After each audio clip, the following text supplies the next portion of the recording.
What is going on, guys? It is BullDog Gamer here, and welcome to this video where I'm going to give you guys some 8 tips and tricks for beginners of the Tom Clancy's The Division. Alright guys, for our first tip, it's more of a suggestion than a tip, but so what I suggest for you guys is do not buy anything until level 30. It's not worth going and buying weapons and gears for until level 30, because over time you're gonna get the guns and weapons you want or higher.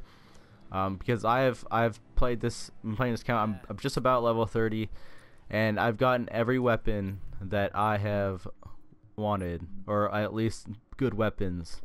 As you can see here, I got some good weapons here. Then that was all just found by missions, and you're gonna get all that over time. So don't waste your money on weapon and gears and mods and all that stuff, because you're gonna get it.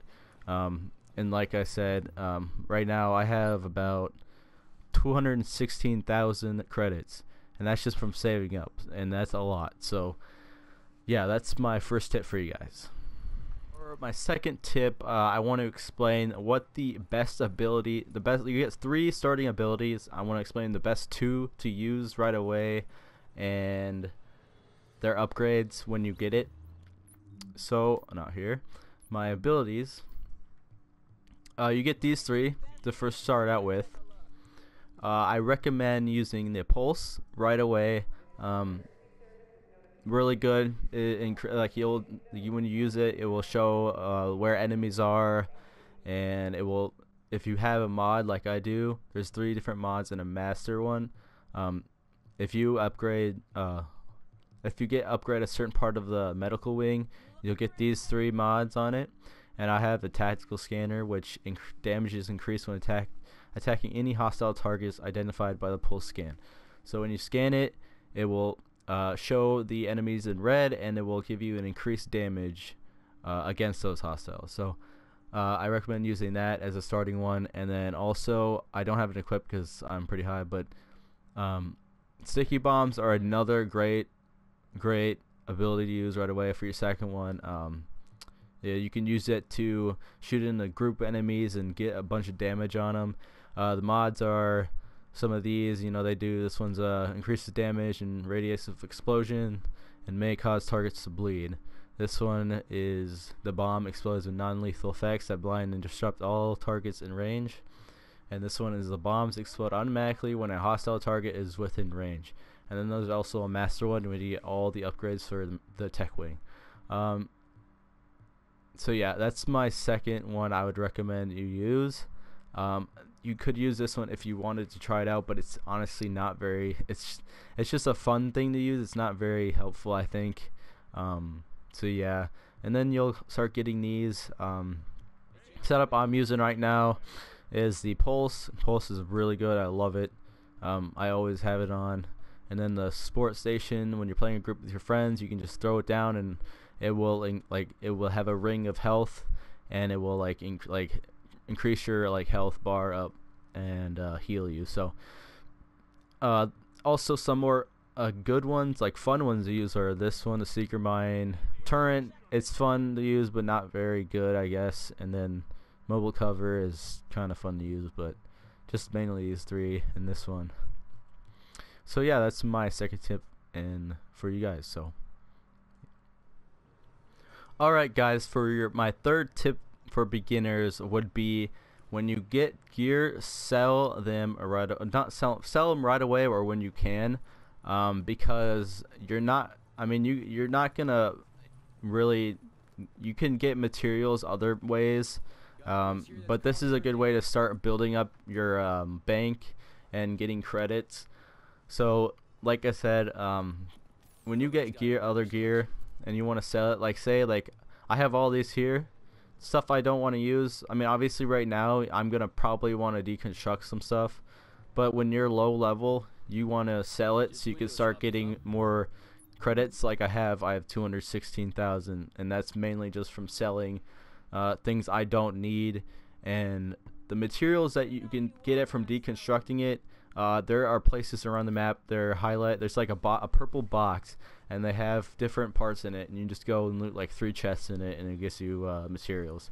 And also, yeah, that's pretty much it. And then if you really need it, you could deconstruct it. It's mainly up to you, but I recommend selling them so you can start building up that money. So when you get to end game, you can get those higher end weapons that you can use in the dark zone. So there is my. Alright guys, for my 4th tip, I want to also, it's not, like I said, some of these are not tips, as you can say, but most of them, I guess some of them are, but some of them are just like explaining what things are, and you know, just if you had any like questions, you can come to here and get your answers from this video. But anyways, I want to explain DPS and the weapons and the qualities it has for higher end, like specialized weapons and superior weapons, and other like green basic weapons also. So like you see here, I have my highest DPS weapon is 30,000. That's damage per second. So as you see, it has 3,600 damage per bullet. Like I think it's per bullet, but I'm not sure. But what you're doing is you're doing about 30,000 damage per second, as it says. So when you're shooting someone either in the body, it's gonna be around, I'm gonna guess, lower, like half of that, and then in the head is where most of the damage comes from. So here is a marksman rifle. It has 25,000 damage per second, and it has 1,400 damage on there, and it says right there. So for me, I go by DPS. Obviously it shows here, so like this is less DPS, so it's showing a red arrow down, so it's not as good as this one would be, and this is not as good as that one would be. But in reality, this gun's actually a lot better than this for range. This one's a lot better medium range, but this one's like you can get like a 2-head shot kill, or like a two bullet shot kill on the head. This one's just more of, you know, spraying and trying to get as much bullets into them. It's just, I guess I usually rock this one and this one, assault rifle, or this is submachine gun, and a marksman rifle. But I also want to show the qualities it has, that usually specialized and superior and the higher end weapons have in them. So this one, it says it's locked, so I guess I can't use it. But let's find someone that doesn't. That one has locked. All these are locked. I don't know why, but okay. So actually, it says requirements. As soon as you have the requirements, it will unlock. So like this one has missing health segments, increase your damage. 1 missing segment plus 15%. 2 missing segments, 15%. And then this one would be the first bullet of a magazine has 13% chance to apply an on-fire status effect to the target. Okay, so a lot of these will really like help you out. I guess they are just different qualities the gun has. This one has 2 of them, and this one has talent, headshots, kills with this weapon, increasing your skill resources by 7.50%. Don't have it because it requires. And this one also has weapons, reaches max accuracy faster when shouldering. So like when you're aiming down, when you're like holding L2, when you're aiming down, it will reach its max actually faster, obviously, like it says. So that's basically what I want to tell you guys about this tip. And yeah, for my 5th tip for you guys, I'm going to explain the crafting and the crafting station. So what you're going to do is, for crafting, you're going to find the crafting station in the base of the headquarters, or base of operations, not headquarters, base of operations. You're going to find it right when you walk in. You're going to walk here, and it's going to be right here. So crafting is probably going to be your best friend for beginning, because like I said in my other tip, one of my other tips, like I said, don't purchase weapons, so purchase anything until level 30. Now you're wondering, well, what if I need higher stuff, like, well, come to the crafting station and you will be able to craft stuff, and it will not cost any money at all. Probably the best way to get a better weapon if you need it, So that's what I recommend. I didn't do very much crafting, but if you really need it, this is what you probably should do instead of purchasing something. And then as you can see here, in order to actually craft something, you want to get blueprints. You usually find those in side missions, encounters, regular missions, anywhere around the map. And you have all these other things you can craft, and craft pretty much everything: weapons, masks, body armor, etc., all this stuff. Plus also gear mods and weapon mods. If you need higher end stuff like this, which I will need pretty soon, you basically, if you see on the bottom left, it will take 5 weapon parts, blue weapon parts, and convert them into 1 weapon part of a high end part. So if you need other things like this, see, I can exchange all my green weapon parts and make 1 blue weapon part, which is something I'm gonna have to do pretty soon. But you can also do that. Keep that in mind. I'd say weapon mods, you don't really need to create anything out of there. Anything out here. And then also I had this blueprint from the final mission that I don't know if I'm gonna get or not. I'm not sure. If I have it sorry, if I have enough, then I will. But like I said, also before I say anything else, this game is based, the crafting system is based on dice rolling, a dice. So like, think of it like if you roll a dice, you're gonna get something different every time, or maybe the same thing. So like if you're gonna make this, if you start making it, imagine a dice rolling. It's gonna a dice is gonna pick, how much damage you're gonna have, like what what certain things it has. So it's like, it's more of like, well, if I want the highest weapon, so if I want the highest damage on here, but I get the lowest one, I will keep doing it and doing it and doing it until I get the highest damage. So that's what this game is more of, like, for crafting. Like I said, I haven't really done any crafting, so I can't really say anything of myself, but this is just what I know. And yeah, and that will be the 5th tip. And alright guys, for my 6th tip, I want to tell you guys that to always make sure you guys do your side missions and encounters mainly for base operations, to upgrade, as you can see on the left side, to upgrade your different wings, like the medical wing, tech wing, and security wing. Each upgrade will give you new perks, new ability upgrades, stuff like that. So always make sure you do that. So like if you're gonna do it in like a certain area, like you wanted to get, like say I want to get this part done here, I start up here, go to this side mission, go to this side mission, go to this side mission, this side mission, and so on. There's also probably some encounters up there too. So yeah, you would just you can make a path, make it more efficient, try to get all this done. And if you see here on the left side, this side mission will give me 632 credits, 13,000 XP, and E-Pads blueprints.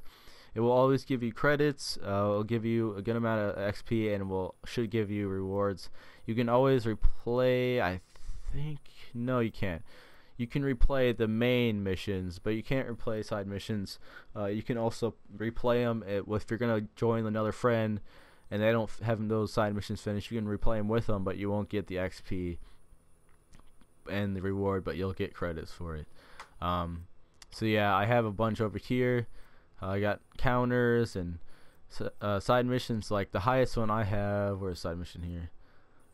This one will give me 30,000 credits, 53,000 XP, high velocity magazine blueprint, and gear item. So I'll always give you some rewards and stuff like that. Also, like I said, make sure you do these missions here. Like this one usually gives like about 500 supplies for that specific wing. These usually give you about 60. So yeah, and that will be my 6th tip for you guys. Alright, for my 7th tip, probably the most important thing people want to know is how to level up fast. Well, basically what I did was play with my friends that were higher level. So what we would do would be, I would at least try to get all these missions done. These missions will give you a good amount of XP. do all these main missions, and then once those are done, this one's like a level 20.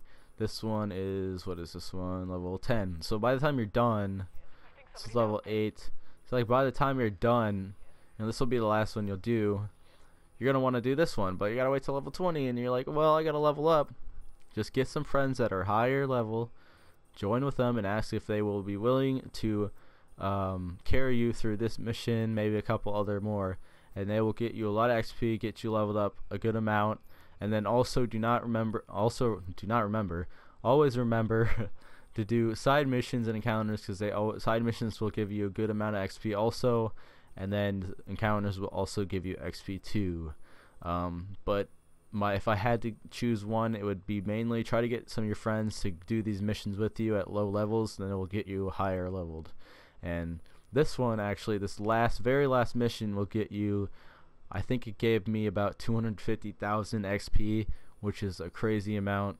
And so yeah, and then also Dark Zone, you can go in there and get XP. Oh, actually you can't get XP, but you can level up your Dark Zone rank. But so yeah, if you're gonna try to, if you think the Dark Zone will get you higher level, only Dark Zone rank will, but not regular rank. Anything out here will.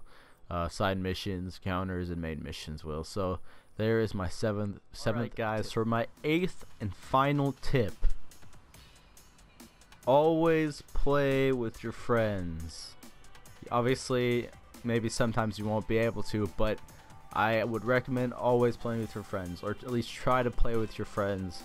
It will make this game a whole lot more enjoyable, a whole lot much easier, and you'll have at least people to talk to you and not get bored throughout the whole time you're experiencing this amazing game that Tom Clancy made. Great game, I think, so far. I've been playing it for a few days now, and I think it's really great. Would recommend this 100%. I'd give this game a 10 out of 10. Worth the $60 I've spent on it. And yeah, if you guys thought this video was very helpful and these 8 tips really helped you out, please leave this video a big thumbs up and subscribe for more Division content later in the future, and also other games that I will be playing. And yeah, I'll see you guys later.